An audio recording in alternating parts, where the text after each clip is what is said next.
നല്ല തണുപ്പുള്ള ഒരു പ്രഭാതം. തോട്ടത്തിലെ മണ്ണിലും ചെടികളിലുമെല്ലാം മഞ്ഞുതുള്ളികൾ പച്ചിപ്പിടിച്ച് കിടക്കുന്നു. പ്രഭാത നടത്തത്തിനിടയിൽ കണ്ട മനോഹരമായ ഒരു കാഴ്ച. മതിലിനോട് ചേർന്ന് സമൃദ്ധമായി പടർന്നു പന്തലിച്ചു നിൽക്കുന്ന അമരപ്പയർ. ഇതിൽ നാരുകളും പ്രോട്ടീനുകളും ധാരാളമുള്ളതിനാൽ ദഹനത്തിന് വളരെയധികം നല്ലതാണ്. അതുപോലെ ചർമ്മരോഗങ്ങൾക്കും അസ്ഥികളുടെ ആരോഗ്യത്തിനും പല രോഗപ്രതിരോധ ശേഷി വർദ്ധിപ്പിക്കാനും ഇത് സഹായിക്കുന്നു.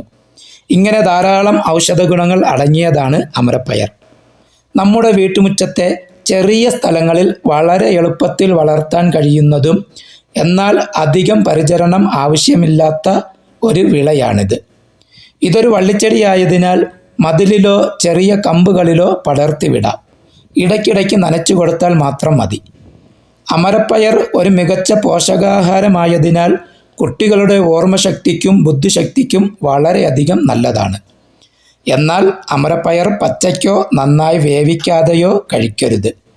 കഠിനമായ വയറുവേദന, ഗ്യാസ് കെട്ടിനിൽക്കൽ തുടങ്ങിയ ആരോഗ്യ പ്രശ്നങ്ങൾക്ക് കാരണമാകും. അമരപ്പയറിൽ ധാരാളം നാരുകളും സങ്കീർണമായ അന്നജവും അടങ്ങിയതിനാൽ ഇവ നന്നായി വേവിച്ചതിന് ശേഷം മാത്രം കഴിക്കുക. പയർ പകുതി വേവാകുമ്പോൾ ആ വെള്ളം ഊറ്റിക്കളഞ്ഞ് പുതിയ വെള്ളം ചേർത്ത് വേവിക്കുന്നത് വാതസംബന്ധമായ പ്രശ്നങ്ങൾ കുറയ്ക്കാൻ സഹായിക്കും. ആവശ്യത്തിന് ഉപ്പും അല്പം മഞ്ഞൾപ്പൊടിയും 2 പച്ചമുളകും ചേർത്ത് വേവിച്ച അമരപ്പയറിനോടൊപ്പം സൗദിയുടെ പാരമ്പര്യ റൊട്ടിയായ തമീസും ഫൂളുമാണ് ഇന്നെൻ്റെ പ്രഭാത ഭക്ഷണം. ആഹാ, മനോഹരം!